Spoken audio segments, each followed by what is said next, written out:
यो what's up guys, welcome back once again. तो आज मैं भाव्या और चेतना का सेकंड पार्ट एक्सप्लेन करने वाली हूँ। जिन्होंने इस कहानी का फर्स्ट पार्ट नहीं देखा, लिंक इन डिस्क्रिप्शन, आप डिस्क्रिप्शन में जाके लिंक पे क्लिक करके वीडियो देख सकते हो। वीडियो को आगे बढ़ाने से पहले चैनल पे पहली बार आए हो और अभी तक चैनल को सब्सक्राइब नहीं किया तो प्लीज़ यार सब्सक्राइब जरूर कर लेना और बेल आइकन पे क्लिक करके ऑल नोटिफिकेशन ऑन कर लेना, ताकि मैं जैसे वीडियो अपलोड करूँ आपके पास नोटिफिकेशन आ जाए। और आप मेरे सेकंड चैनल पे भी विजिट कर सकते हो, उस पर भी मैं ऐसे स्टोरी अपलोड करते रहती हूँ। और अगर आप मुझे इंस्टा पे फॉलो करना चाहते हो तो लिंक इन डिस्क्रिप्शन। तो कहानी शुरू करते हैं। पिछले पार्ट में हमने देखा कि भाव्या और चेतना एक दूसरे के साथ एंजॉय कर रहे होते हैं, एक दूसरे को पप्पियां झप्पियां दे रहे होते हैं। तभी अचानक से चेतना को पता नहीं क्या हो जाता है, वो भाव्या को खुद से दूर करती, उसे धक्का दे देती है और भाव्या डर जाती है कि चेतना को आखिर हो क्या गया।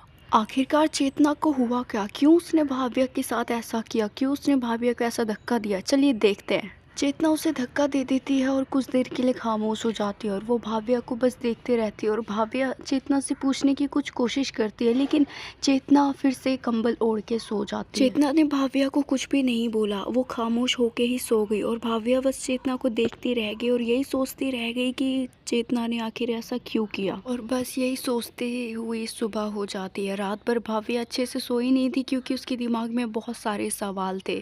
जब सुबह होती है तो खिड़की खुली हुई थी और खिड़की से सुबह सुबह की रोशनी कमरे में आ रही थी। भाव्या उठती है, बाहर जाती है। ये भाव्या का तो घर था नहीं, तो उसे पता नहीं था कि किचन में कौन सी चीज़ कहाँ रखी है और चाय कैसे बनाए। उसके चाय पीने का मन था लेकिन उसने चेतना को बोला नहीं।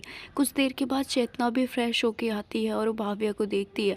भाव्या अपनी नज़रें नीचे कर लेती है, वो चेतना से नज़रें नहीं मिला पा रही थी और चेतना भी भाव्या से नज़रें नहीं मिला पा रही थी। ऐसा लग रहा था दोनों ने पता नहीं क्या कर दिया। अब भाव्या चेतना से दूरियां बनाने लगती है। उसे ये भी याद आ जाता है कि वो चेतना मेरी भाभी बनने वाली है, मैंने उसके साथ जो किया सही नहीं किया, मेरी ही गलती है सब। और बस यही सोच के भाव्या चेतना के सामने नहीं आती और ना ही उससे बात करती। दोनों के बीच में काफ़ी दूरियां हो चुकी थी। और अब भाव्या चेतना के घर से जाने लगती है तो चेतना की मम्मी कहती है, अरे बेटा एग्ज़ाम ख़त्म हुआ तो क्या तुम चली जाओगी, थोड़े दिन यहाँ पे और गुजारो ना। तो भाव्या साफ साफ मना कर देती है। वो कहती है कि आंटी जी आपको तो पता ही है ना कि शादी ब्याह का माहौल चल रहा है और घर पे बहुत सारे काम है तो जाना ही पड़ेगा। और ये बोल के भाव्या वहाँ से चली जाती है। और जब भाव्या जाती है तो चेतना उसे पलट के भी नहीं देखती और भाव्या चली जाती है। वो ज़्यादा इस बारे में नहीं सोचती है। वो घर जाती है, उसे ऐसा लगता है कि काश चेतना एक बार तो कॉल करे, लेकिन चेतना उसे ना तो कॉल करती है और ना ही मैसेज। और ऐसे ही दिन गुजर रहे थे। भाव्या जब भी अकेली होती तो उसे वो मोमेंट याद आता जब उसने चेतना के साथ सब कुछ किया था, कैसे उसने चेतना को छुआ, उसके होठों को चूमा। उसे हर वो एक पल पल याद आ रहे थे। और उधर जब चेतना को भी ये सब बातें याद आती तो वो खुद को कोसती कि मैंने ऐसा क्यों किया। और अब देखते ही देखते शादी वाला दिन भी आ जाता है। घर में बहुत रौनक थी, सजावट हो रही थी, सब कामों में बिजी थी, कोई भी इंसान फ्री नहीं था सिवाय भाव्या के। भाव्या एक जगह पे अकेले बैठी थी और लोगों को काम करते हुए देख रही थी। तो वहाँ पे एक लेडी आती है और वो भाभी से कहती है, अरे बेटा बैठी हुई है, तेरी भाभी चेतना ने एक तुझे कॉल किया था, शायद कुछ मंगाना है, तो तू एक बार अपनी भाभी से बात कर ले कि वो क्या चाहती है और वो जो उन्हें चाहिए हमें एक बार बता दियो। तो भाव्या कहती है अच्छा ठीक है। भाव्या का तो मन नहीं था चेतना से बात करने का, लेकिन वो फिर भी बात कर लेती है। और जब भाव्या फ़ोन उठाती है, वो चेतना की आवाज़ सुनती है तो भाव्या के दिल में फिर से जो फीलिंग थी, जो फीलिंग उसने इतने दिनों से दबा रखी थी, वो फीलिंग जग जाती है। भाव्या तुरंत कॉल कट कर देती है और वो खुद को कहती है कि ये क्या कर रही हूँ मैं, मुझे इसके लिए फीलिंग्स क्यों आ रही हैं, क्यों मैं ऐसी हो गई हूँ। मुझे अपनी फीलिंग्स को कंट्रोल में करना पड़ेगा, ऐसे काम नहीं चलेगा।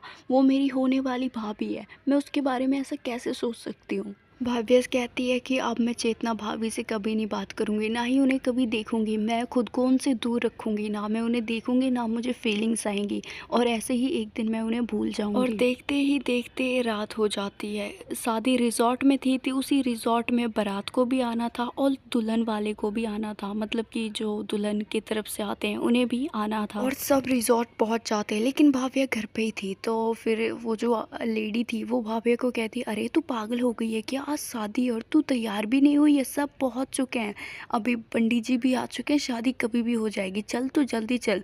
भाव्या कहती है मेरा जाना ज़रूरी है क्या? तो वो लेडी कहती कैसी बातें कर रही है, तेरे भाई की शादी है और तू नहीं जाएगी? वो लेडी ये भी कहती है कि देख भाव्या, अगर तू नहीं गई ना इनकी शादी में तो ये लोग भी तेरी शादी में नहीं आएंगे। तो भाव्या कहती है शादी करना ही कौन चाहता है? तो वो लेडी कहती है अच्छा ठीक है, शादी मत कर, कम से कम शादी में चल तो ले। तो उनके बार बार कहने से भाव्या मान जाती है और वो तैयार हो जाती है और रिजॉर्ट के लिए चली जाती है। और जब वहाँ पे जाती है तो वो चेतना को देखती है, उसे देख के उसके अंदर फिर से उसे कुछ होने लगता है, लेकिन वो खुद को काबू में लाती है। और फिर उसे वहाँ पे जाना था जहाँ पे दूल्हा और दुल्हन बैठे थे। तो भाव्या वहाँ पे जाती है और उसे भाभी के साथ फ़ोटो खिंचवानी थी। उसके फेस पे एक भी स्माइल तो थी नहीं, लेकिन फिर भी कैमरे को देख के वो फेक स्माइल करती है और चेतना के साथ फ़ोटो खिंचाती है। चेतना ने एक बार भी सिर उठा के भाव्या को नहीं देखा।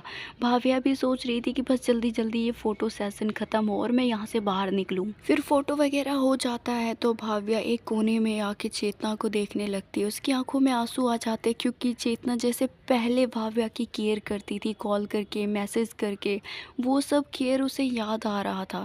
खैर देखती देखती शादी हो जाती है और विदाई भी हो जाती है। चेतना घर आ जाती है, लेकिन वो तो अपने कमरे में थी ना, जिस कमरे में उसका पति था, और इधर भाव्या भी थी। भाव्या जब बेड पे लेटी हुई थी तो उसे चेतना को उसने जो शादी के जोड़े में देखा था ना, वो तस्वीर उसके सामने बार बार आ रही थी और वो सोच रही थी कि काश चेतना मेरे लिए वो शादी का जोड़ा पहनती। लेकिन खैर वो मेरी भाभी है और मुझे इस बात को एक्सेप्ट करना ही पड़ेगा। और यही सोच के वो सो जाती है और वो सुबह उठती है और वो जब बाहर जाती है और ब्रेकफास्ट के टेबल पे बैठती है और वो जब ब्रेकफास्ट कर रही होती तभी देखती है कि चेतना एक बैग के साथ बाहर निकल रही है और उस बैग में बहुत सारे कपड़े हैं और साथ में उसका कज़न भी बाहर निकल रहा है। तो फिर भाव्या तो नहीं पूछती, लेकिन वो लेडी पूछ लेती कि अरे बेटा, तुम दोनों नई नई बहू आई है, कहाँ जा रहे हो? तो फिर वो कज़न कहता है हम लोग बाहर घूमने के लिए जा रहे हैं।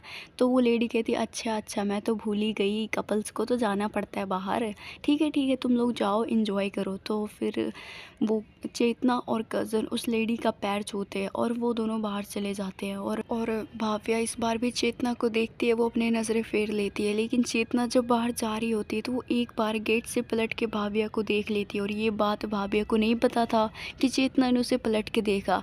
फिर भाव्या जब अपने कमरे में जाती है तो वो शादी के फ़ोटो देखने लगती है कि कैसे वो चेतना के करीब थी। वो फ़ोटो देख ही रही होती है तभी वो लेडी आती है और वो कहती है कि भाव्या तेरे को हो क्या गया है?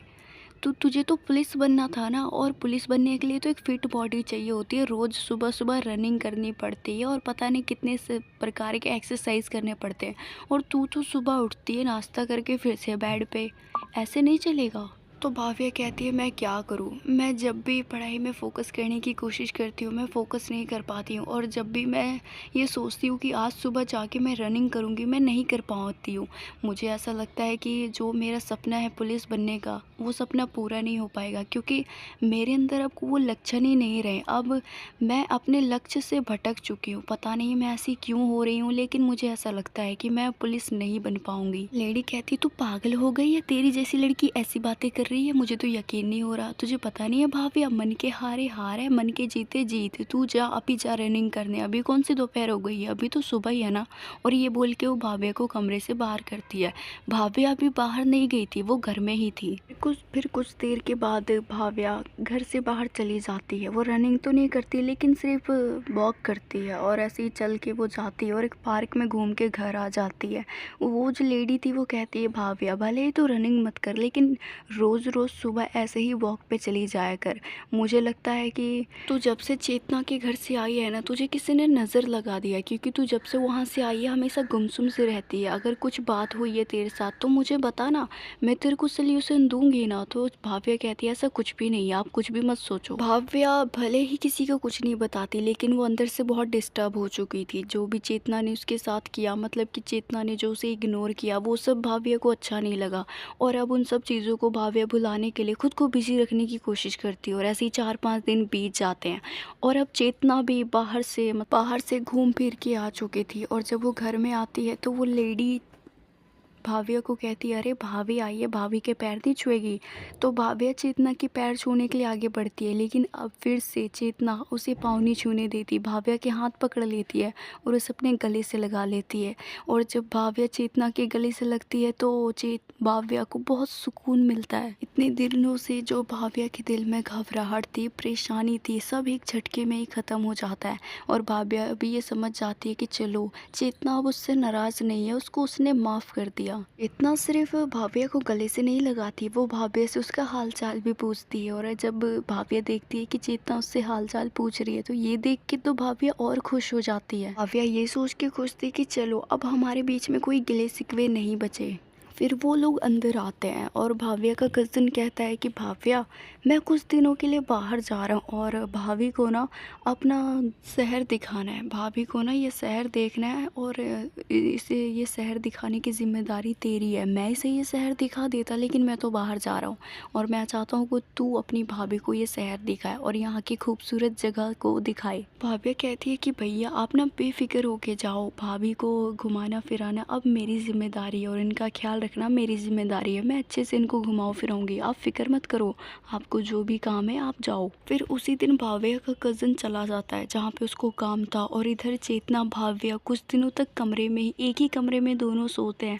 भाविया उस दिन की बात को आगे बढ़ाना चाहती थी, लेकिन चेतना उस बारे में बात नहीं करना चाहती क्योंकि जब भी भाविया ये कोशिश करती उस दिन की बात को छेड़ने का, चेतना उसे कुछ और बोल देती और उसे उस बातों में फंसा देती। और भाविया को भी अब समझ के आ गया था कि चेतना उस बारे में बात नहीं करना चाहती और भाविया भी ये समझ गई थी कि खैर छोड़ो, जो हुआ सो हुआ, अब मुझे भी उसके बारे में बात नहीं करना। और अब भाविया चेतना को बाहर घुमाने फिराने के लिए ले जाती है, उसे एक पार्क में लेके जाती है। वो पार्क बहुत अच्छा था, वहाँ का व्यू बहुत अच्छा था, वहाँ पे जितने भी फ्लावर्स थे वो बहुत अच्छा था, बहुत खुशबूदार था। चेतना कहती है कि वाह, ये प्लेस कितना अच्छा है, मेरा मन कर रहा है कि मैं यहीं पे एक घर बनाऊं और हमेशा के लिए यहीं रह जाऊं। भाविया कहती है कि हाँ आप यहाँ रह सकते हो, लेकिन पहले मुझे आप ये बताओ कि आप जब भैया के साथ वहाँ पे गए थे, क्या आपने मुझे मिस किया? तो चेतना भाविया के नज़दीक आ जाती है और भाविया ने जो कपड़े पहने थे वहाँ पे उसे पकड़ लेती है और उस कपड़े को पकड़ के अपने नज़दीक खींच के कहती है कि हाँ मैंने तुम्हें बहुत मिस किया। इससे पहले कि भाविया चेतना को कुछ कहती, वहाँ पे कोई आ जाता है, दोनों थोड़ा दूर दूर हो जाते हैं। और फिर वहाँ पे जो फास्ट फूड था ना, उसे खाने के लिए चेतना कहती है कि मुझे वो खाना है, दिखने में अच्छा लग रहा है। तो भाविया कहती हाँ क्यों नहीं, चलिए ना खाते हैं। और फिर वो दोनों जाके फास्ट फूड खाते हैं और घर आ जाते हैं। घर में आने के बाद उन्हें खाने के लिए बोलते हैं, लेकिन उन दोनों ने पहले ही बाहर खाना खा लिया था, इसलिए वो मना कर देते हैं। और गर्मियों का दिन था, घर में लाइट भी चली गई थी, इसलिए रात को सोते वक्त भाविया अपने कमरे में नहीं सोती, वो छत पे जाके सो जाती है। भाविया जब छत पे सो रही थी तो वो सोचती है कि काश मेरे बाजू में चेतना लेटी होती, कितना अच्छा होता, आज की रात तो अलग ही होती। लेकिन खैर कुछ सपने तो सपने ही होते हैं। भाविया एक बार चेतना को ढूंढने की कोशिश भी करती है, वो देखती है कि चेतना तो नीचे सो रही है, तो इसलिए उसे देख के फिर भाविया इधर सो जाती है। लेकिन नीचे चेतना को नींद नहीं आ रही होती है, थोड़ी देर के बाद वो भी छत पे आ जाती है और वो भाविया के बिल्कुल बाजू में जाके सो जाती है। और जब चेतना सोती है तो वो भाविया को कहती है कि भाविया क्या तुम सो गई हो? भाविया अभी अच्छे से सोई नहीं थी, उसकी नींद अभी कच्ची ही थी। वो जग जाती है और वो बोलती है कि नहीं अभी मैं नहीं सोई हूँ। भाभी आप छत पे सोने क्यों आ गए, क्या आपको नीचे नींद नहीं आ रही थी? तो चेतना कहती है नहीं नीचे नींद ही नहीं आ रही थी, एक तो गर्मी ऊपर से मच्छर भी, ऊपर देखो कितनी अच्छी हवा चल रही है। तो भाविया कहती हाँ हवा तो चल रही है। फिर चेतना कहती है कि भाविया मुझे तुमसे कुछ बात करनी है और शायद इस बारे में तुम भी बात करना चाहती हो। भाविया को समझ नहीं आता कि वो किस टॉपिक पे बात करना चाहती है। भाविया कहती हाँ भाभी बोलो ना, आप क्या कहना चाहते हो? तो चेतना कहती है कि देखो भाविया, तुम्हें याद है जब तुम हमारे घर पे आई थी अपने एग्ज़ाम के लिए और तुम हमारे घर पे रुकी भी थी, और उसी रात को हम दोनों के बीच में जो हुआ था, गलती तुम्हारी नहीं गलती मेरी है, क्योंकि मैंने ही तो तुम्हें करने के लिए बोला और मैंने भी तो वो सब किया, तुमने अकेले ही थोड़ी ना किया ना, तुमने मेरे साथ ज़बरदस्ती की, मैं भी राज़ी थी तभी तो हम दोनों के बीच में वो हुआ। और मुझे लगता है वो जो हमारे बीच में हुआ ना वो सही नहीं, हम दोनों ने बहुत गलत किया। मुझे तो उस दिन को लेके अभी भी वो सब चीज़ें मुझे हॉन्ट करती हैं और मैं उन सभी चीज़ों को लगता नहीं कि कभी भुला पाऊँगी। उन सब चीज़ों को करके मुझे आज भी बहुत गिल्ट होता है और मुझे ऐसा लगता है कि मैंने वो सब चीज़ें करके अपने पति को धोखा दिया है। ना कहती है कि उस दिन जो भी हुआ वो सब अनजाने में हुआ, अब हम वो सब नहीं करेंगे क्योंकि हम दोनों के बीच में अब एक रिश्ता बन चुका है। तुम मेरी ननद हो, मैं तुम्हारी भाभी हूँ और रिश्ते में अगर ऐसा दोबारा कुछ हुआ तो सही नहीं होगा, रिश्ते बदनाम हो जाएंगे। इसीलिए अब से हम दोनों सिर्फ एक अच्छे दोस्त बन के रहेंगे और मैं तुम्हें एक अच्छे दोस्त की तरह अच्छी चीज़ें भी बताऊंगी। तो मैं तुम्हारे भैया को हमेशा खुश रखूंगी, तो तुम भी जो भी हमारे बीच में हुआ वो किसी को मत बताना और मैं भी नहीं बताऊंगी। और आज से हम सिर्फ एक अच्छे दोस्त हैं और इससे आगे कुछ नहीं। इतनी सारी चेतना की बातें सुनने के बाद भाव्या कहती है कि भाभी सारा इल्ज़ाम आप खुद पे ही ले रही हो, गलती तो मेरी है क्योंकि सब कुछ शुरू तो मैंने ही किया था। अगर मैं आपको किस नहीं करती तो शायद हमारे बीच उस दिन ऐसा कुछ होता ही नहीं। वैसे मैं आपसे कुछ कहना चाहती हूँ। चेतना कहती हाँ बोलो ना। तो भाव्या कहती है मुझे समझ नहीं आ रहा कि मैं आपको ये कैसे बताऊं। खैर मैं आपको जो भी बताऊंगी प्लीज़ आप ये किसी को भी मत बताना। चेतना कहती है कि अब मैं तुम्हारी दोस्त हूँ और दोस्त पे भरोसा रखो। तो भाभी कहती है अच्छा ठीक है, अब मैं आपको बता ही देती हूँ। वो एक्चुअली भाभी जब मैंने आपको पहली बार देखा था ना उसी दिन से मैं आपको पसंद करने लगी थी और उस दिन जब मैंने पहली बार आपको किस किया तो आपसे तो मुझे प्यार ही हो गया था और मुझे पता नहीं क्या हो गया था, मैं खुद पे काबू नहीं कर पाई और आपके साथ वो सब कुछ कर दिया।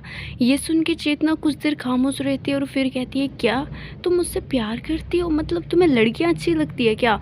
तो फिर भाव्या कहती है कि हाँ मुझे लड़कियाँ अच्छी लगती है। इसका मतलब ये नहीं कि मेरा दिल किसी भी लड़की पे आ जाएगा, सिर्फ कुछ लड़कियाँ ही अच्छी लगती है और वो कुछ में से सिर्फ आप हो और इतने सालों में मुझे सिर्फ आप ही पसंद आई। चेतना कहती है अच्छा अब तक तुमने अपनी लाइफ में किसी के साथ कुछ भी नहीं किया? तो भाव्या कहती नहीं नहीं, आज तक मैंने अपनी लाइफ में किसी के साथ कुछ भी नहीं किया, लेकिन जब आपको देखा था तो एक अलग सा आकर्षण महसूस हुआ था, इसलिए उस रात आपको किस कर बैठी। भाव्या कहती है कि मुझे पता है चेतना, अब हमारे बीच में एक रिश्ता बन चुका है और वो रिश्ता है भाभी और ननद का और इस रिश्ते को मैं ख़राब नहीं करूँगी, मैं वादा करती हूँ। खैर अब मैं आपके बारे में वैसा कुछ भी नहीं सोचती और अब तो आपने मुझे अपना दोस्त बना लिया और जैसे एक दोस्त दूसरे दोस्त का ख्याल रखता है मैं भी आपका बहुत अच्छे से ख्याल रखूँगी। इतना कहती है कि हाँ हम दोनों एक दोस्त तो हैं, लेकिन मुझे ये बताओ कि क्या तुम्हें सिर्फ लड़कियाँ ही अच्छी लगती है? क्या तुम्हें कोई लड़का पसंद नहीं आता? क्या तुमने कभी कोशिश नहीं की कि किसी लड़के के साथ रिलेशन में आओ? तो भाभी कहती है नहीं भाभी जी, मुझे लड़के पसंद नहीं है, मुझे सिर्फ लड़कियाँ ही अच्छी लगती हैं और ये बात मैंने किसी को नहीं बताया और मैं बताऊँगी भी नहीं क्योंकि मुझे नहीं लगता कि मेरे जज्बातों को कोई समझ पाएगा, इसीलिए मैं अपने ख्यालात अपने तक ही रखती हूँ। लेकिन आप पहली हो जिसको मैंने अपने बारे में बताया है। इतना कहती है कि अच्छा तुम्हें सिर्फ लड़कियाँ ही अच्छी लगती है, मतलब कि तुम लेस्बियन हो? तो फिर भाभी कहती हाँ भाभी मैं लेस्बियन हूँ और आपको लेस्बियन के बारे में पता है? तो भाभी कहती हाँ मुझे पता है। फिर भाभी कहती है भाभी मैं आपको कैसे समझाऊँ कि मेरे दिल की बातें, मैं ये सब पता नहीं कितने दिनों से किसी को बताना चाहती थी और आपको ये सब बता के मेरा दिल कितना हल्का हो चुका है, मुझे कितना सुकून मिल रहा है। वह कहती है कि चलो मेरी लाइफ में भी तो कोई आया जो मुझे समझता है और आपको पाके तो मैं बहुत खुश हो गई और मुझे उस दिन के लिए माफ़ कर देना, मैंने आपको किस किया। तो चेतना कहती कोई बात नहीं, हो जाता है कभी कभी, तुम अभी जवान हो और जवानी में तो गलती हो ही जाती है। खैर तुम लेस्बियन हो इसमें कोई दिक्कत नहीं है, लेकिन तुम्हें अपने भावनाओं पे काबू रखना चाहिए। भाव्या कहती हाँ भाभी मैं अपने ऊपर अब पूरा काबू रखूँगी। फिर चेतना कहती अच्छा भाव्या तुमने अपने बारे में तो मुझे ये सब बता दिया, मैं भी तुम्हें कुछ बताना चाहती हूँ, लेकिन प्लीज़ तुम ये सुन के मुझे जज मत करना और मेरे बारे में किसी को बताना मत। तो भाव्या कहती है आप बेफिक्र होके बताइए, ना मैं आपको जज करूँगी ना मैं आपके बारे में किसी को बताऊँगी। तो फिर चेतना कहती है कि उस रात जब तुम मुझे किस कर रही थी तो मुझे ऐसा लग रहा था कि मेरी गर्लफ्रेंड राधा मुझे किस कर रही है, इसलिए तुम्हारे चेहरे में भी मुझे वही दिखाई दे रही थी, इसलिए मैं भी सब कुछ तुम्हारे साथ करने को तैयार हो गई। भाव्या कहती है राधा कौन है? तो चेतना कहती है कि मेरे कॉलेज में मेरी गर्लफ्रेंड थी वो, और लेकिन उसने मुझे छोड़ दिया क्योंकि जब उसे पता चला कि मैं बाईसेक्सुअल हूँ। अगर मैं बाइसेक्सुअल हूँ तो इसमें मेरी क्या गलती है? हाँ, मुझे लड़के लड़कियाँ दोनों पसंद है और मैंने उससे बोल दिया था कि मुझे एक लड़के के साथ शादी करना है क्योंकि मुझे बच्चे पसंद है और मुझे बच्चे करने थे। और बच्चे वाली बात जब मैंने उसे बताया तो उसने तो मुझे छोड़ ही दिया। लेकिन मैंने उससे बोला था कि हम शादी के बाद में रिलेशन में रहेंगे, लेकिन उसने मेरी एक ना मानी। खैर, जो हो गया सो हो गया। अब मैं तुम्हारे भैया से शादी करके बहुत खुश हूँ। और भाव्या, जैसे तुमने अपने दिल की बारे में मुझे बता दिया ना, वैसे ही अपने दिल की बातें तुम्हें बता के मेरा भी दिल बहुत हल्का हो गया। और चेतना की ये बात सुन के भाव्या उसे गले लगा लेती है और दोनों की दोस्ती और स्ट्रांग हो जाती है। चेतना कहती है कि तुम्हें पता है भाव्या, अगर मेरी लाइफ में कभी राधा आना चाहेगी ना तो मैं उसका अच्छे से वेलकम करूँगी, मैं उसे अपनी लाइफ में एक्सेप्ट कर लूँगी, मैं उसके साथ रिलेशन में रहूँगी, लेकिन मैं तुम्हारे भैया को कभी चीट नहीं करूँगी क्योंकि तुम्हारे भैया बहुत अच्छे इंसान हैं। मैं उनसे प्यार करती हूँ, लेकिन मैं राधा से भी प्यार करती हूँ और अगर राधा मेरी लाइफ में आना चाहेगी तो मैं उसे कभी मना नहीं करूँगी। तो भाव्या कहती है कि मैं आशा करती हूँ कि आपकी लाइफ में राधा जल्दी आए। और ऐसे ही दोनों की दोस्ती बहुत स्ट्रांग हो जाती है और अब भाभीया बहुत खुश थी क्योंकि अब उसकी ज़िंदगी में अच्छी चीज़ों को गाइड करने के लिए उसकी भाभी जो थी, भाभी को बहुत अनुभव था क्योंकि उसने अपनी ज़िंदगी में बहुत उतार चढ़ाव देखे थे। सो गाइस, बस ये कहानी यहीं तक थी। होप करती हूँ आपको कहानी पसंद आई होगी और कहानी अच्छी लगी तो वीडियो को लाइक करना। चैनल पे पहली बार आए हो तो प्लीज़ यार सब्सक्राइब ज़रूर कर लेना। मैं इस चैनल पे ऐसी स्टोरी अपलोड करते रहती हूँ और अगर आप मुझे इंस्टा पे फॉलो करना चाहते हो तो लिंक इन डिस्क्रिप्शन। अभी के लिए बस इतना ही। मैं मिलती हूँ आपसे नेक्स्ट वीडियो में, तब तक के लिए टाटा।